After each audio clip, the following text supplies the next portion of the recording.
Reality is a reflection of your vibration. Some people probably gonna heard this before or be aware of it or not heard of it. And the way I came to terms with this is, we already know this on a level, as a culture. People make comment like, yeah, someone break down and go, oh, I won't be doing the lottery, okay, because they know they're in a vibrational state of not being lucky.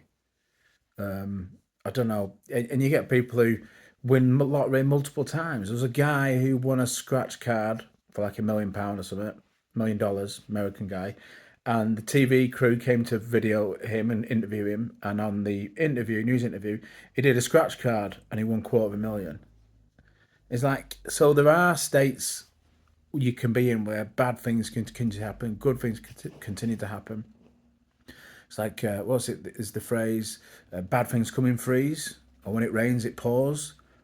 We know it. We know all this already. It's already known. We sense that that's the case. And a big turning point for me to really understand this at an even deeper level was coming across the double slit experiment. The guys who come up with this, I can't remember their names, but they won a Nobel Prize for it, and this was over a decade ago. I'm not sure exactly; it might be a bit longer, but a bit earlier.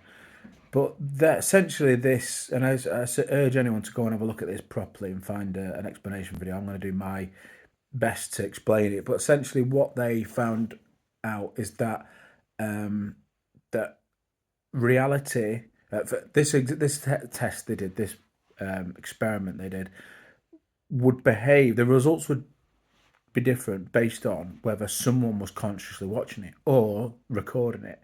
So if someone was either witnessing it or going to witness it via recording, the test results would change. That's the only variable, was the consciousness being there or not. So they deduced from this that reality is non-local. What does that mean? That just means it's not actually physically outside of us, it's inside of us. And it's like a game, like a video game. They like GTA. You don't think I've ever heard of Grand Theft Auto games where you wander around a map and you do missions and whatnot. Um, so they don't generate the entire map for you to walk around. The map exists, but only when you're only the bits you can visually see. So as you walk around a corner, the in the game round the corner doesn't exist.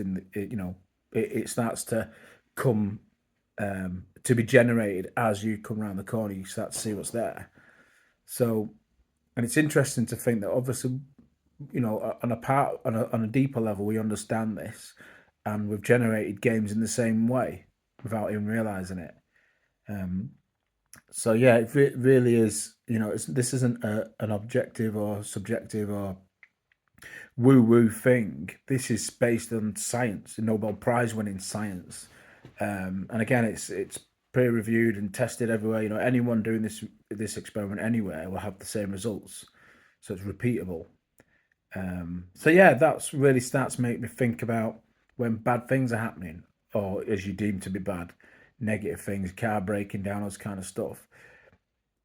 Stop trying to externally fix it. Stop trying to fix people or run away from people and go inward, because ultimately it's your vibration that it's the signature of your vibration that is, generating these things.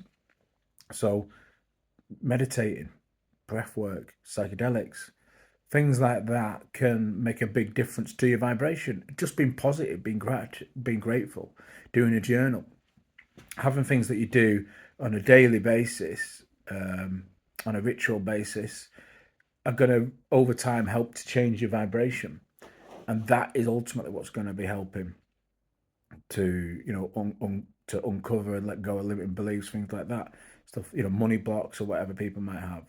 So yeah, I learned a lot from this. It's really helpful, and I'm still learning all the time. So it's just something I want to share with you. And yeah, thanks for listening.